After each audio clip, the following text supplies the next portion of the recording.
Breaking news, breaking news. Steve Bannon has been officially removed from the National Security Council, according to Fox News. President Trump's controversial chief strategist, Steve Bannon, was removed from the National Security Council on Wednesday. Steve Bannon was put on the NSC's Principals Committee as check on former National Security Advisor Lieutenant General Mike Flynn to make sure Flynn carried through with the directive to depoliticize the NSC, a senior administration official told Fox News. However, Steve Bannon only attended one meeting of the Principals Committee, and Flynn was fired from his role in early February after misleading Vice President Mike Pence about conversations he had with a Russian official. With H.R. McMaster now established as National Security Advisor, Donald Trump saw no need for Bannon to stay on the committee as a check on Flynn, the official said. Steve Bannon is still permitted to go to the National Security Council meetings, however. The reconfiguration also promotes the chairman of the Joint Chiefs, Marine Corps General Joseph Dunford, and Director of National Intelligence Dan Coats to, quote, regular attendees. These roles had previously been downgraded. Homeland Security Advisor Tom Bozard also had his role downgraded in the shakeup. However, Bozard can still call a meeting of the Homeland Security Council and attend NSC meetings, according to the administration. Let's go ahead and see what Fox News anchor shares with us here in this soundbite. He's also a lightning rod for criticism, following his stint as the head of Breitbart News. But Bannon's political activism began decades ago while serving his country in the armed forces. Correspondent Douglas Kennedy has the story. In 1981, after just a month in office, Ronald Reagan went to the Pentagon to give the Medal of Honor to a Vietnam vet. There's been no thank you for their sacrifice. President Reagan delivered that speech right here inside the Pentagon courtyard.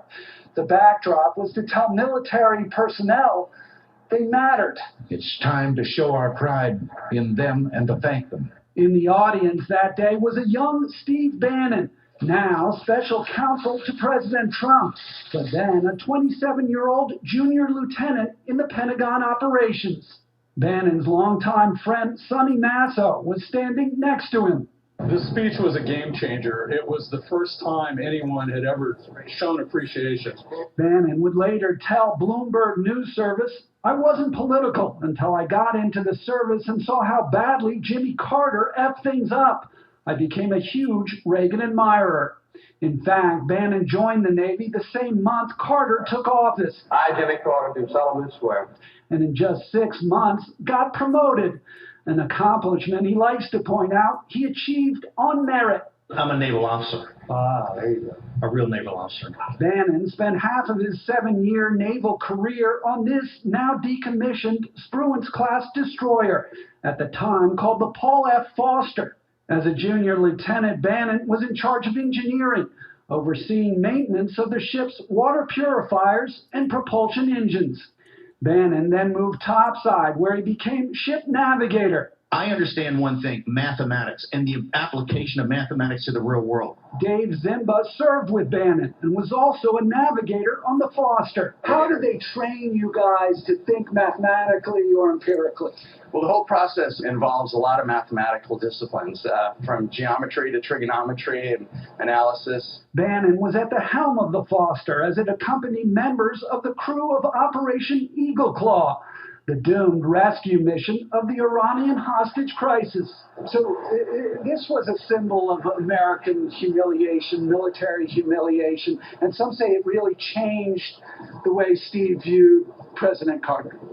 Very much so. He lost confidence, as a lot of the nation did. A few months later, Bannon was at the Pentagon, serving on the staff of the Chief of Naval Operations under then-Captain Jay Arnold. His job, carrying messages and writing reports to senior officers about the state of the Navy fleet worldwide. When I had a problem that I needed help on, he was a good guy to go to. It was when he got back home, and especially here at the Pentagon, his friends say he became more politically aware. and politically engaged. So you ended up watching the presidential debate between Carter and Reagan with Steve that year. October 24th, 1980. It was amazing because he was on his feet pacing, and it was a point counterpoint, and he was quite animated in the debate. He also acquired some big ambitions, including telling friend Pat McKim he wanted one day to be Secretary of Defense. I thought that was kind of interesting because most guys who get out of the Navy and have political ambitions would like to come back as the Secretary of the Navy, not the Secretary of Defense. Big plans that prompted him to take classes at Georgetown University, earning him a degree in international relations, and would also send him to Harvard Business School, Goldman Sachs, and eventually have him become a leading thinker in the Tea Party movement. He really left the Navy, some say, with a drive to solve problems. That's correct. He left the Navy armed with a strong education and a drive to get to the real problems that were important to him. Real problems he now has the power to address inside the world's most powerful house. At the Pentagon, Douglas Kennedy, Fox News.